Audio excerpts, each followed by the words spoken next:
Oh! Another roller. That's Bob Whittaker. Up on two wheels, back he down. Comes right back down. Zach's in that double zero. Ooh, big hit there from behind. He was a little ticked off there, Steve, and he came back with a little bit of fire. There's Zach got her going. Again, folks, you got to remember, this is this. Brian White. Yeah. Frantically trying to get a brake pedal in the car, frantically trying to get the sheet metal work. Watching how good drivers are, and they look like they're going to take a shot. And they love their favorites, and then they, good hit there by John. He has sort of a backup in this situation if your trailing arms break. And so it does put these guys at a little bit more of a, what's going on with their car, where they should be if another team. And again, I always talked about when I coached college basketball, getting the NCAA tournament, it's about survive and advance. Almost went upside down. Now it's back to 2v2.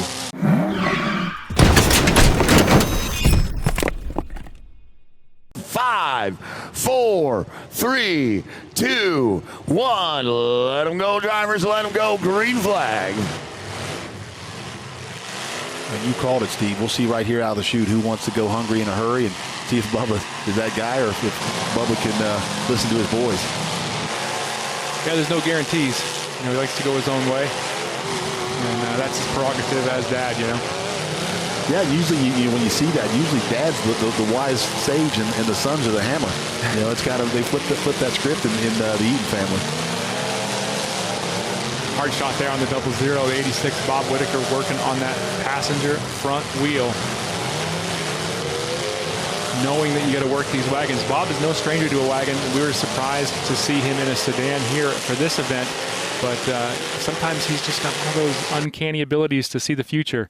And maybe he felt that he needed the maneuverability of a smaller car. Well, you heard Chad Markley talk about it on the postgame last night, Steve. He talked about you just got to feel good. If you feel good about it, that's what you got to run. And so, this track, we knew it was going to be a little smaller and probably going to be hard and fast, and it's paid off that way. So going the direction they went was probably strategic. I really like the look of that 9 car, Dusty Gilgis. I mean, that back end, just again, you talk about a weapon. Yeah, these guys have done a lot of work to get things where they need to be. Look at the corner of that rear end going right for the rear axle on the double zero. Yeah, Zach took a shot there. And then again, that 9 car, again, perfect back end.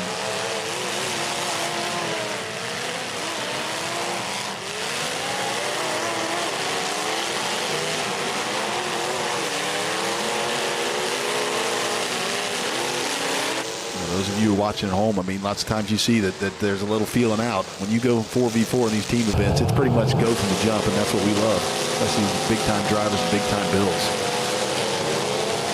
Mavis and Gilgis working on the 15 right there, trying to get a push sideways. 15 able to work his way out. Adam Eaton not going to go down without a fight here, and if he has his way, not going to go down at all. No, you saw it. He was a little ticked off there, Steve, and he came back with a little bit of fire. Ooh, the 12 gets hard into the wall. Eric Blum, he got out. Well done. Really good driving.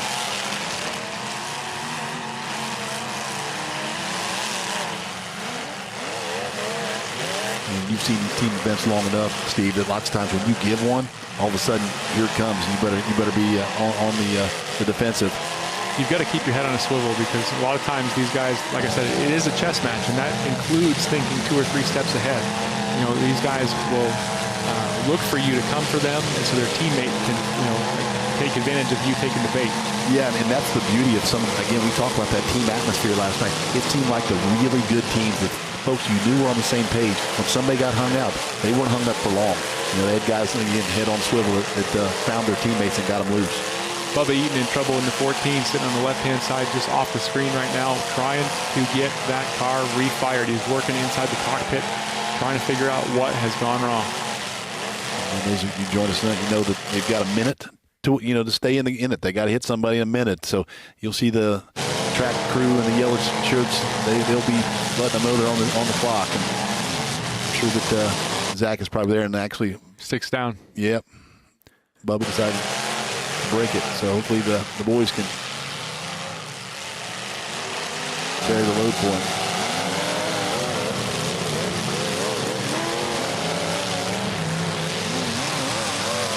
Triple threat now, 3 on 4. Short-handed here. Looks like Zach's in that 00. Ooh, big hit there from behind. There's Zach got her going.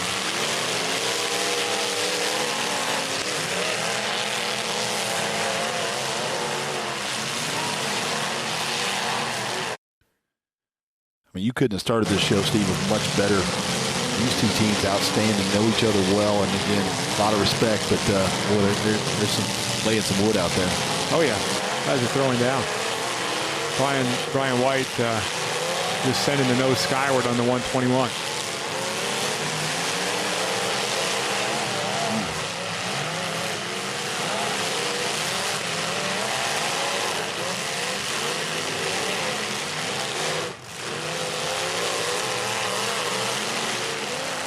Again, folks, you got to remember, this is the second time around for these cars. Last night, they went out and got after it in a hurry. So, again, unbelievable rebuild, putting them back together to give you this much of a show already in this first heat. These guys had a curfew last night to stop working on the cars, and then they had to come back at 7 a.m. this morning to get released. And they've had from 7 until it was supposed to be 3 p.m. They were given a little bit of leeway. They were given until 3:30 to get their cars back to staging. And I actually was part of the process of helping get some of those cars into staging in time. I was making a run through the pits and telling guys, hey, you've got 6 minutes. You better get back in that car and get it out there. And at that time, with even as low as 2 minutes left to go, there were guys with cars still on jack stands frantically trying to get a brake pedal in the car, frantically trying to get the sheet metal where it needed to be so they could get their car back out there. Which is, again, super impressive. Just walking through those pits. Again, if you've never been there, you need to see it. Again, these team events are super amazing with the crews that these guys put together, the time and effort. And, again, you see that 121 of Brian White got tire problems on the passenger side, but he's hanging in, and we talk about that. How long can you survive? Hard to tell there if he lost the ball joint or the spindle broke itself, but it looks like the ball joint broke. John Davis, they're sparring right there. John put him into the wall. Bob Whittaker, 86. Like that, there comes Zach trying to help get him off of it.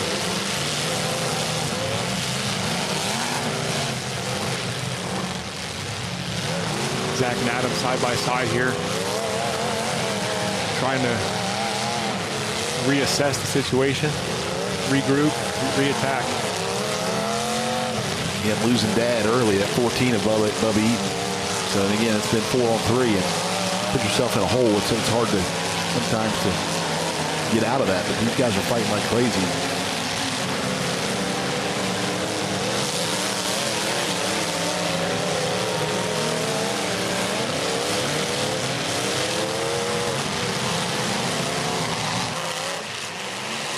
With the exception of the triple threat being down a car, the cars themselves are pretty evenly matched as far as damage goes here. I agree with you 100%. But you're really moving well across that track, and then you got some serious one-on-one matches, and you got a 2-on-1 somewhere.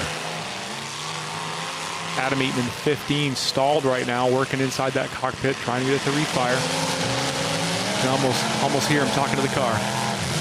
Come on, baby. Yep, you've been there, so you know what it's about. You know, just give a little pet and come on, Sweet Pea, let's go. It looked like it listened for a minute. Yeah, he's back moving.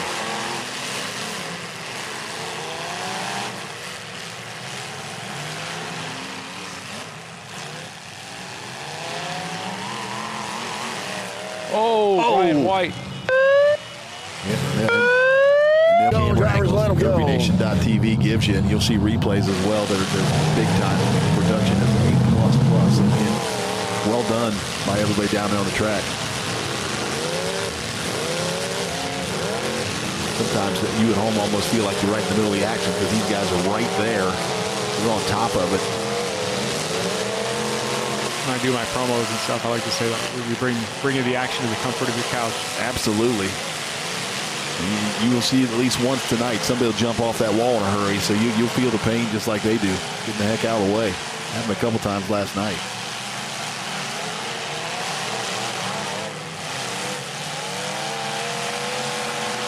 Adam Eaton working on Bob Whittaker right now, trying to get him in that corner where Bubba Eaton is parked. Not able to hold him there. Dusty Gilgis bought Bob Whittaker some time, made a little bit of space. Blum back on all fours. I mean, he's fighting that thing. Might have lost that arm, but he's still going hard. And when we talk about that, how long can you survive and just be a weapon for your teammates? Gilgis and Blum in a bad spot here with Eaton in the corner.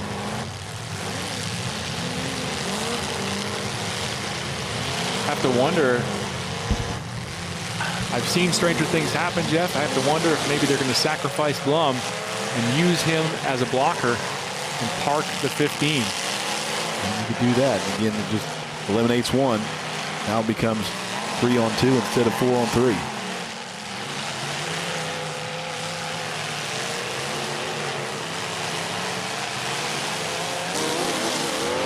Oh! Another roller.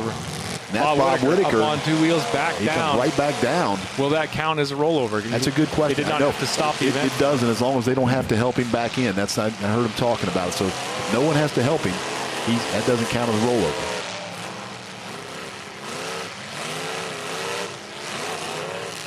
Zach Eaton cranking it. I can see the fan spinning inside.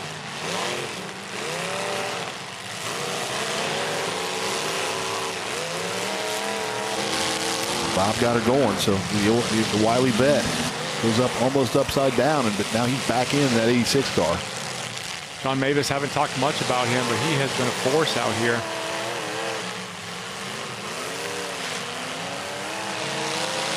Blum out of that corner.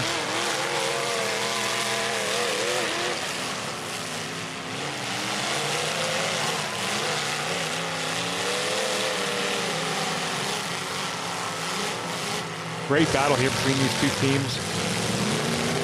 Yeah, we called it from the jump. These are, if you want to start a show, these are two teams that are going to give you action from wall to wall, and they have not disappointed. Definitely not. Team NLR, led by Bob Whittaker, and Team Triple Threat by Zach Eaton.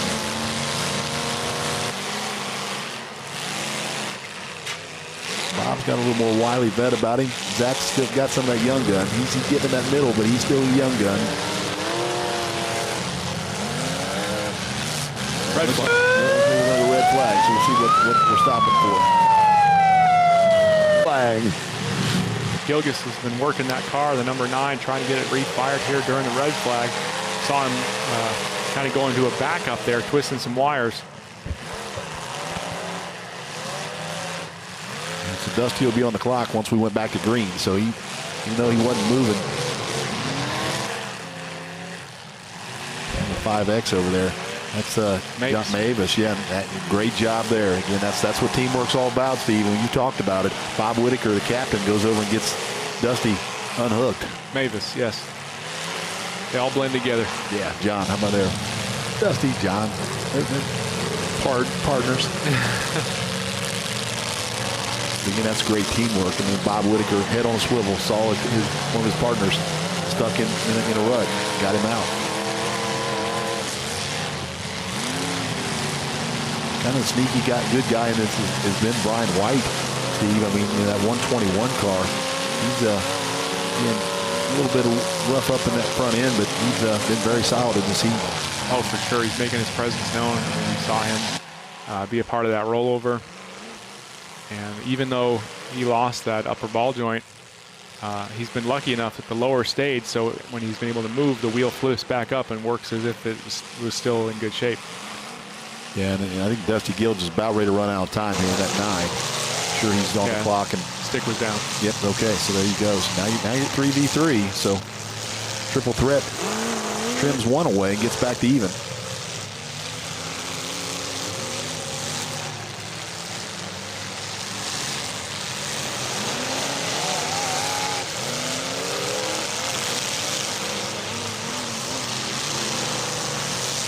You can tell me, Steve, never being a part of a team event, when you're out, I mean, how's I mean, you watching and, the nerves, is there anything you can do to help? I mean, if you're in a place where you can communicate with your guys? Of course, it depends on where you're sitting, if your guys see you, that kind of thing. And even then, signals and whatnot is hard to do. But you always want to try to give your guys, a little impression of, what's going on with their car, where they should be, if another teammate needs help. Just sort of direct traffic as best you can. Yeah, Bob Whittaker took a shot in that corner, but he comes right back out flying, and that was Adam Eaton that gave him a shot, and then Bob comes back out to take a shot at brother. He's a survivor. Yeah, again, he took a pretty good shot in that corner, but came right back.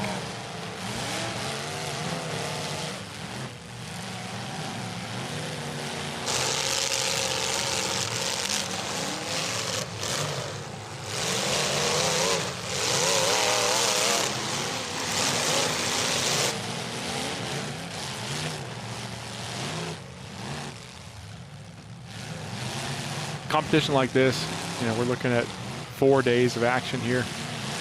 It's a marathon. And these guys, they have to be survivors. They have to have, the wherewithal to do enough on the track to transfer and have, a better shot at being in the bracket you need to be. But at the same time, they have to balance that with, saving the car enough that it's repairable, that the damage that it takes is something that they can work with. Well, and again, I always talked about when I coached college basketball, getting the NCAA tournament, it's about survive in advance. You do what you have to do, but again, you also maybe don't want to, run it in the ground, knowing that you. But again, bottom line is you don't win, you're done. And Bob Whittaker on that wall with the Eaton boys giving him a little business, but boy, that 86 finds a way out of there. That basketball analogy. I mean, I'm not a big sports person. I've always been a motorsports guy, but I have to think it's sort of like when you have your roster. Do you start all your starters, or do you bring some of the second string in to save some of your guys? Well, and again, you lots of times you talk about it in basketball, the second half. What's a good lead? And then when can you get some guys some rest? Because if you're in the NCAA tournament, you got to win 6 or 7 games, depending on where you start, to win that thing. Just like these guys have to win 5 times to win $100,000. So again, you'll survive an advanced mentality. Stick down on Brian White in the 121. Okay, so now we're back to a 1-car advantage for Team NLR.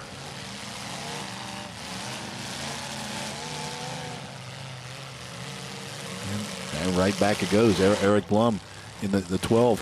Again, he fought for a long time. He was almost went upside down. Now it's back to 2v2. Wagons versus sedans. Yeah, pretty cool. The Eaton brothers and Bob Whittaker and John Mavis.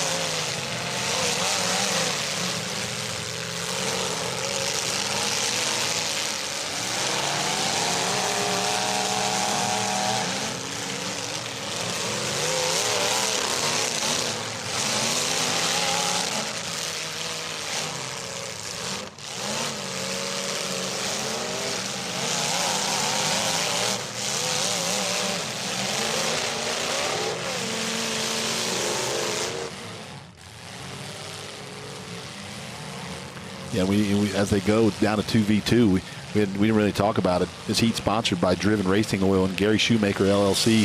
Steve, again, one of the great sponsors.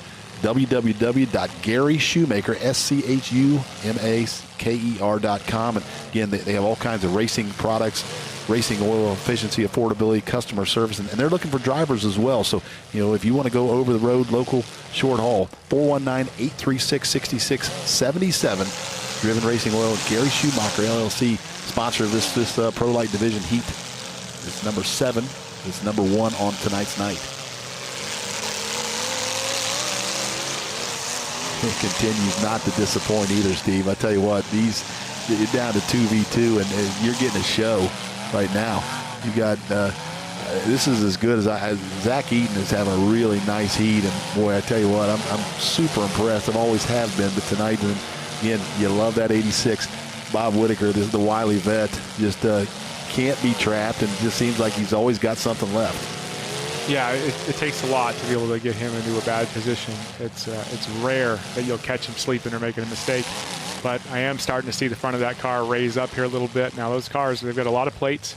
They're able to do a lot of reinforcement from the start, and then they have their fix-it plates and whatnot. So, it's got to bend somewhere. And eventually you start to see him rise up.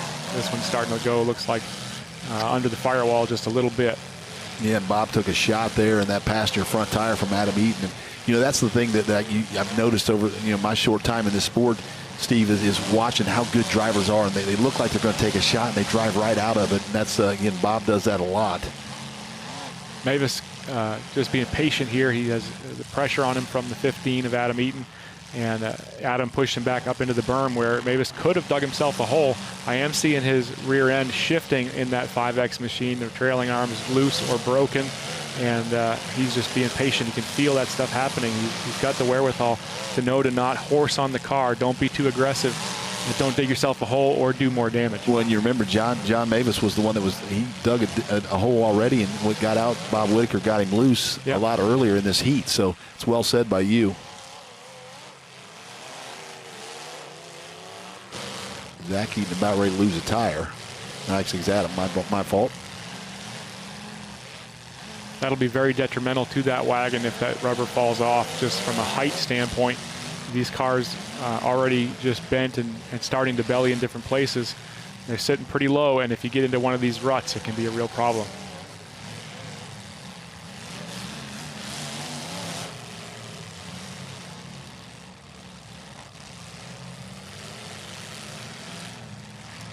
You can see it live. Another good trackside crowd tonight. All the VIP seating down there. And again, we say thank you to you, DerbyNation.tv. You're watching at home. A great crowd last night, a great audience, and this is going to continue to grow. And again, this action, I understand why you're watching it. The funny thing about Demolition Derby, we talked about the family aspect and how close the community can be, but people watch Derby to cheer on the people that they love and to watch the people that they hate fail. Yeah.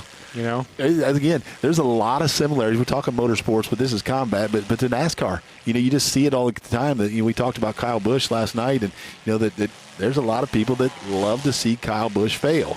Denny Hamlin's the guy now that they do that with. So again, Derby people, they pick their number. They love their favorites, and then they good hit there by John Mavis. That 5X, but they love to root for their homies and their faves, but then they also like to see, and I don't really like that guy, and I'm fine when he loses. Rear end shucking on the 86 also.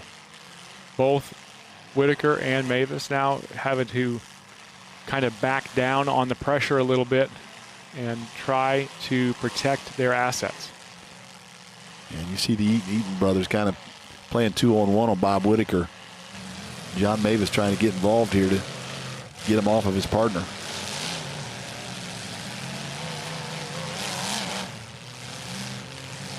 Now they just trade roles. Mavis kind of in the middle of the two Eaton boys, and Bob Whittaker not having any of that.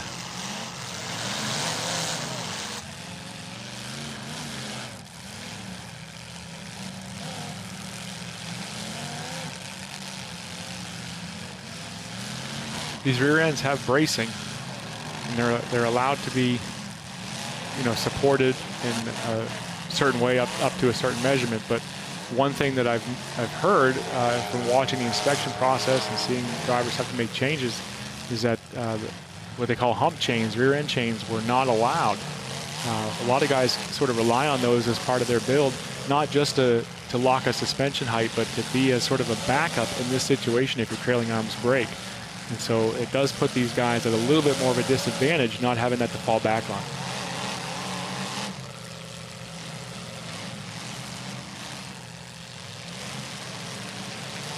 Again, so far only heat one, but track looks really, really good.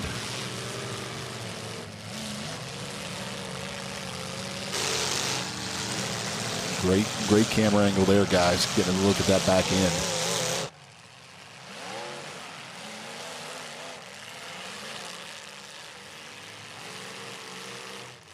Jeff, one of the things that you probably dealt with when you ran your minivan there in that MWFA class is that kind of class, things are just chained or wired shut. One of the things, the tools, the supplies that's used very heavily in Demolition Derby is number 9 grade steel grade wire. It's used actually in construction for concrete forming to hold rebar together. But in our purposes, they use it to hold doors shut, to hold trunks and hoods shut sometimes, and more often than not to sort of be a support for holding things like rear ends in or holding frame rails up when a body mount fails, things like that. In most cases at events like this, there is usually an unlimited number 9-wire rule. It's usually something along the lines of you can use it on sheet metal to sheet metal and things like that. Has a little bit of a restriction on it, but I am told from our trackside crew that Mavis has got some 9-wire on his rear end, sort of helping to tie it in place. And so maybe that's what's helping to buy some time here.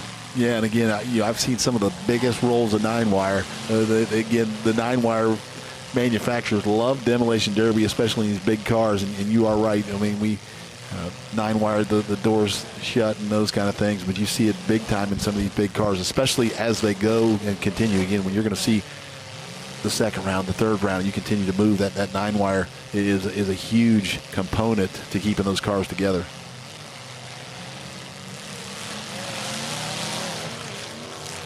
Bob took a little shot there. I'll tell you what, he almost drove out of that. He was looking at getting a shot from Adam Eaton and got a little bit of that rear tire. Eaton stalled. Back on the crank in the 15. And it answers the bell again, Steve. I tell you what, that's about the 5th time that Adams had to refire that thing. But I tell you what, those big-time engines and whoever built it for him did a nice job. And seems like it answers the call every time he comes a-begging. The hotter they get, the more chances that that's not going to answer anymore, rises for you. But on top of that, you have to worry about crank time. These guys run dual battery setups, and that helps quite a bit, gives you a little bit more power, gives you some more longevity. But at some point, if you're having to go to the crank 5, 6, 7, 8 times in a heat, you start to question, am I going to have enough power to do what I need to do here? We've seen a great heat here, and they're starting to leak a little oil here. That's my not real oil. I'm not being, but you're starting to see guys slow down a little bit here. So it's going to see who has the time left in this vehicle to get to the finish line.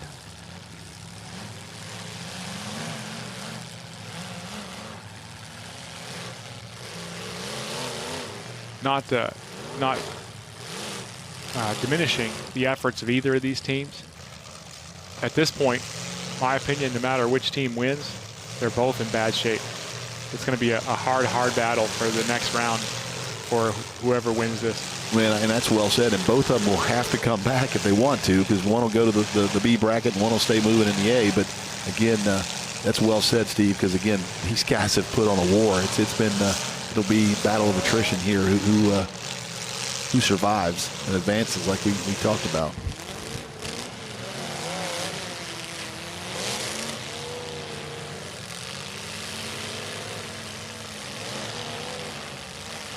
Yeah, and again, DerbyNation.tv, we've talked about that a lot, but Speed Sport, talk about that, Steve. Again, I think our first hour tonight is on Speed Sport, and we love that partnership as well. That's right, Speed Sport 1, you can always catch it there, and it's just a great partnership to be a part of, getting a little bit more exposure to a wider audience, motorsports background, of course, and Speed Sport 1, just a great platform to be a part of.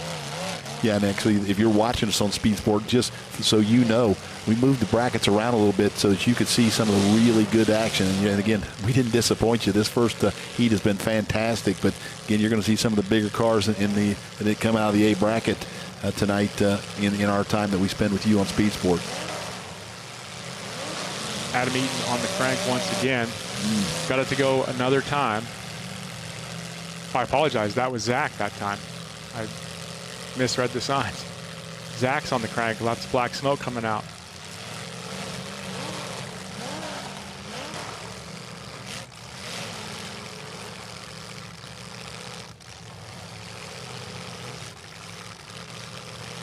Now this is where you're going to see these guys really start to shine. Mavis and Whittaker, they're sort of in finishing mode here. They know they have to put pressure on these guys. The engines are hot. They've stalled several times. And if you can make them work, if you can load them up, put a lot of pressure on them, it's just going to speed up that attrition. Zach got her to go, though, Steve. So, I mean, good for him. And he makes that hit on Bob Whittaker, so he's alive and kicking. Look at that Adam Eaton back in, just kind of mangled again, that wagon. You know they'll put it back together if they get out of here either way. But bottom line is, like you said, he's been able to hold that back tire and keep that rubber. It's really giving him a little bit better traction out there, I'm sure. And again, keeping that rear end off the ground. For our more casual fans that may not know everything that goes into these things, a lot of these cars, most in fact, use either an air-filled tire that is doubled with a bead lock, which actually is a metal plate that holds the rubber in place onto the rim, or they'll use a solid tire, which is no air whatsoever. It's solid, basically glued, fused to a wheel to prevent a flat situation. Solids can be a little bit more predictable and reliable, but they tend to be low profile and they can really affect your clearances. So it's a strategic choice as to what a driver will use.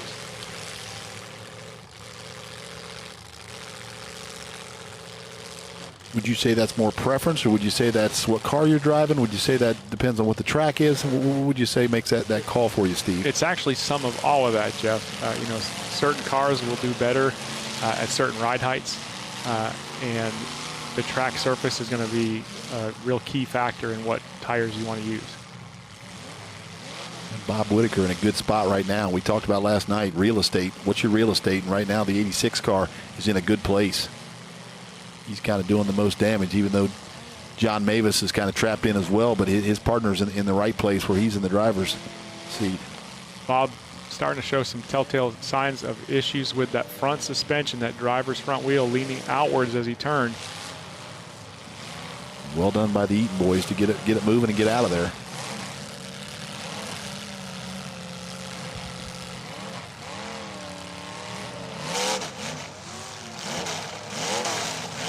The crazy thing is, Steve, this might be one of the longest heats that we've had in the 2 days. Yeah. And this is a second-day event. Usually, again, you'll see these heats go a little faster because these cars have had to been rebuilt basically overnight.